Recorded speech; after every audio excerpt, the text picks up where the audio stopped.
Welcome to the Movie Magnet Podcast. I'm Elono. And I'm Fali. And today we're gonna analyze what happened in the TV show Severance Season 2, Episode 5. We are on the halfway mark this season, so let's discuss what happened in Episode 5. From Mark's reintegration process to Mr. Milchick's performance review. The opening scene starts off with a mysterious guy in a white coat. He asks O&D team if there's anything they have. The team gives him dental supplies and he proceeds to go to the exports hallway that Felicia mentioned to Irving. We now assume that this is the guy who is responsible for taking the supplies in and out of the exports hallway.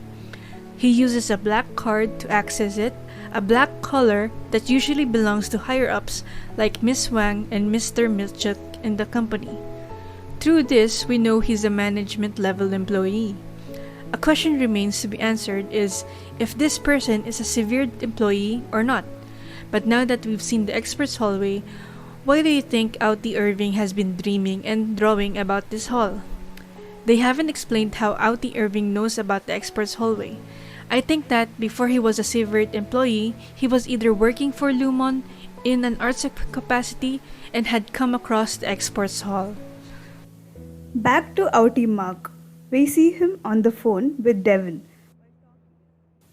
while taking a variety of pills, liquids, probably to help with his reintegration symptoms. These can be found in the intro credits of season 2.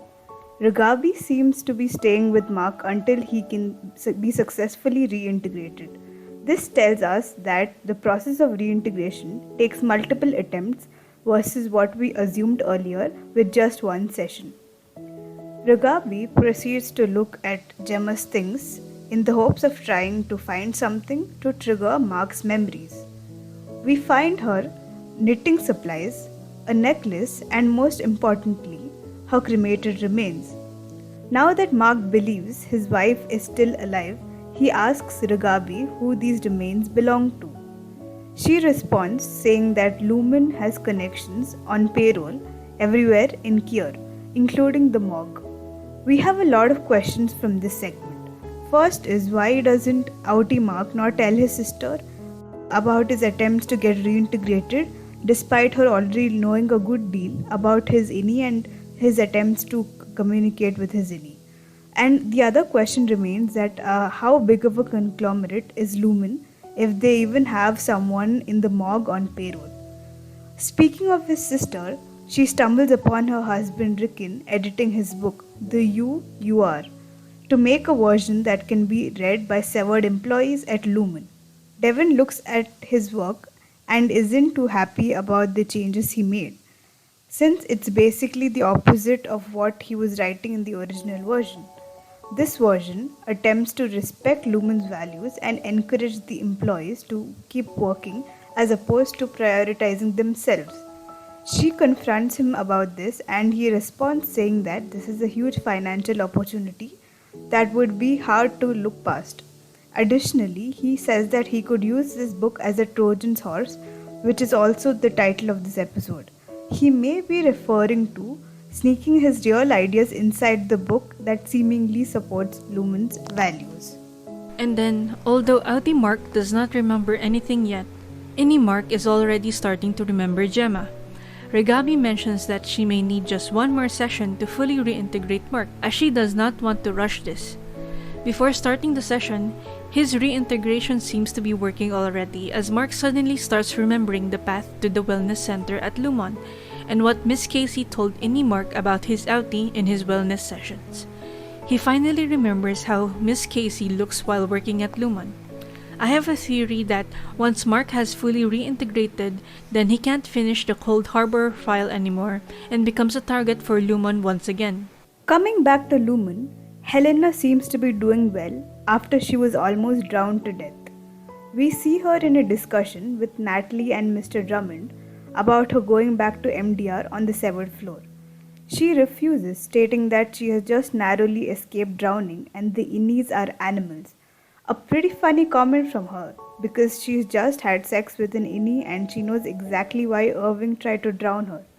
Despite her refusal, they continue pushing her, saying that they will send her innie instead, and her father encourages it. Because Mark is about to finish the Cold Harbor file, it would be the greatest thing in the history of the planet. So, through this, we get to know that Mark completing the Cold Harbor file is the most important thing, and not just for the company but for the entire world. Hence, they are trying to prioritize this at all costs.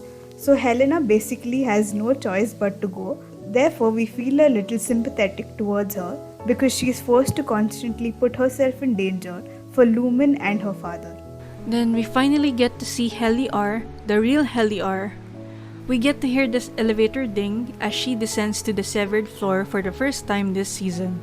Her previous memories were basically finding out she was Helena Egan, attempting to reveal how mistreated the Innies are, and then waking up again only to find herself being drowned by Irving, and immediately after that, returning to the severed floor. MDR is rightfully annoyed at Irving's dismissal. Dylan asks for a funeral for Irving, which Mark does not really care about. He has come to the realization that whatever they do, Lumon will always be one step ahead, and they know everything the Innies are up to. Hence, Mark develops an indifferent mentality to Helly. He thinks everything in Lumon is a lie, even Helly, as she was revealed to be Helena Egan. He additionally does not tell her that he slept with Helena. We later found out that Mr. Milchick also knows this. Is it because Helena told him, or is it because Mr. Milchick is always watching? He uses this against Mark to tighten the leash and make Mark complete Cold Harbor quickly. At the funeral, we see a sign for the time period Irving has worked at Lumen, which is 12 quarters, which sums up to 3 years. Dylan feels bad that he did not believe Irving about Helly acting sus. He also did not go with Irving to look for the dark hallway. He remembers what Irving's last words were, "Hang in there," which is coincidentally also on the poster where the funeral is currently happening. The poster is of Dylan during season 1 premiere, trying to keep the overtime contingency open. It is kinda a sick joke that they make, that the rule breaking moment of MDR is a poster, but it's a great throwback. Dylan looks behind the poster and finds the drawing of the exports hallway which Irving had showed him earlier. Behind it, there are directions to reach the hallway. Irving's last words were more of a cryptic message. Speaking of Irving, we see his Audi putting away the paintings of the exports hallway.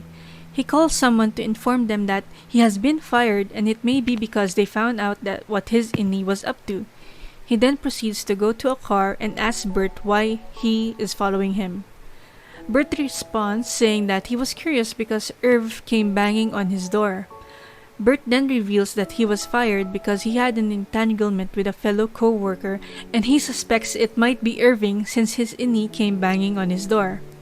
They agree to meet the next day to talk about it along with Bert's husband. Mr. Milchick, who had a hard time last episode, seems to be having another rough day. Before Mr. Milchick's assessment, we get a rare moment where he questions Lumon by bringing up the paintings of a black Kier to Natalie, but she doesn't respond. Milchick already had an uncomfortable reaction when he was offered these paintings by the board in the previous episode. Since these paintings didn't sit right with him, he proceeded to store them away. What do you think about topics such as racism at Lumon and its attempt to cater to their black employees? Comment down below. At first, he and Miss Huang don't seem to like each other and have a tense working relationship, as revealed during their funeral preparations. After this, he has his very first performance review as manager of the severed floor.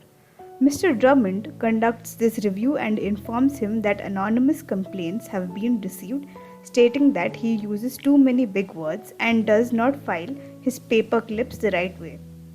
We think that Miss Huang could be the one behind this.